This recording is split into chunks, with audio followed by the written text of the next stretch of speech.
Good morning, ladies. Today I'm going to show you how to do the mechanism for this card that's in the kit. I've actually copied it straight out of the catalogue, but it's a nice 3D effect, fits in a normal A6 envelope. So it packs a bit of a punch. So I'm just going to start with the base. So the base is 17.5 by 10.5, so 10.5 this way, scored in 2.5 centimetres from each side. And with the bumps facing upwards, what you're going to do is stamp randomly snowflakes on the back, but it takes a little while and it's quite boring to watch, so I think you'll be able to do that yourselves. So the first thing you want to do is fold in and burnish your sides.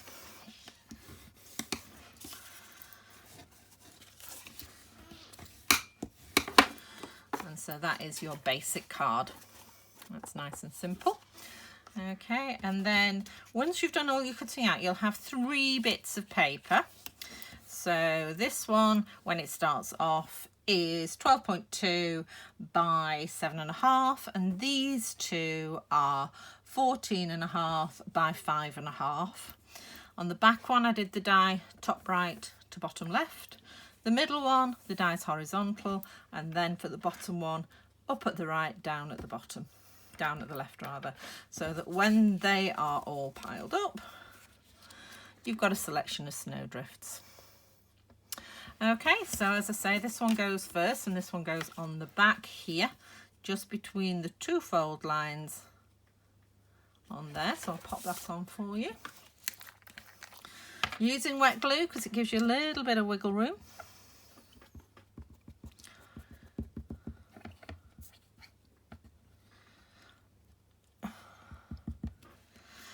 Running out. Okay. So that one goes on the back there, and you're just lining it up with the fold lines and the bottom of the card. Okay. Nice and simple.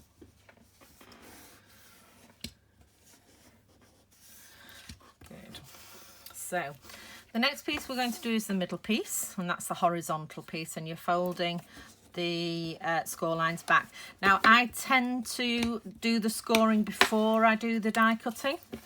I don't think it really matters, but it does give you an idea of where your die cut's going to finish and end if you've done your scoring. Now you can see on here, when I fold it up, there's a little bit of snow showing just here, just this bit here. So I'm just going to trim that off with my snips so that when it's folded, you won't actually be able to see any of it. Okay. So, oops, spitting at it. Right, okay, so what we're going to do is stick this across. Okay, so starting on this side, on your right hand side, put a little bit of glue, if it's not blocked up like mine is. Just excuse me a second. That's leaving the top off too long. Come on, come on, come on, come on, come on. It's putting out beautifully thinly now. Reasonable amount of glue because it's part of the mechanism of the card. Okay, and you're actually going to stick it on just here, just in from the fold. So there's the fold and there's a bit of a gap and it just lines up there, and when you fold that back you need it to line up across the whole of the card. Okay, so there we go. And then to get this bit on, just going to put glue on here, on this side, and then holding this bit down, you're just going to close that onto that piece there. Okay, so making sure that's, so there we go. So that's nice. So that's your first piece in. Really, really easy. Okay.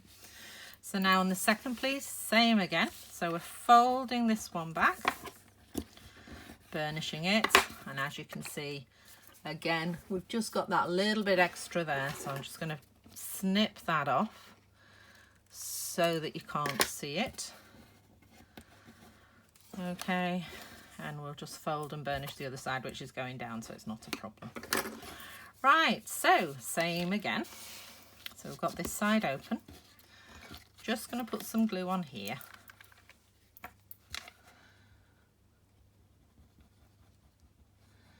There we go. And this time it's just going to go on this side here. And what you want to do, wiggle it around a little bit to spread the glue around, and then fold it back on itself. And you just want to be at the edge, the front edge of the card there, and lined up with the bottom. Okay, so I'm just going to move that in slightly. There we go. That's fine. And then we fold it well, actually, just take this bit out. So you just need to put some glue on this last bit at the front here. Just like that. Okay, and that's just going to clip inside of here, or stick inside of here. Just put it in, line it up, and then like we did before, just close it. It's lined up with the bottom card. Now this one's actually ended up folding the other way to the one I did before, but you know, doesn't really matter. So most pop-up cards only fold one way. This one, it will, but it doesn't go all the way. But when you fold it this way, it will fold flat and fit in your envelope. So now you can decorate it with all your critters that you've coloured and die cut out. Once you get the hang of making these, I actually found it easier to stick the critters on the pieces of card before I put them actually onto the backing. And you can work out your layout just by putting them all on top of each other before you start. But that's another way you can do it. So nice and simple, finished effect. The tip for this card is you can see these little stars. There's a tiny weeny little die in the set that is just 3 little stars together here, and we've included some silver and some blue glimmer paper in your kit, so you can cut out these lovely little embellishments. And I just, to be honest, I just cut out loads and then stuck them where I needed them. So okay, hope you found that useful. Don't forget you can rewind if you need to follow a little bit again, and I shall speak to you soon. Thanks a lot. Bye bye.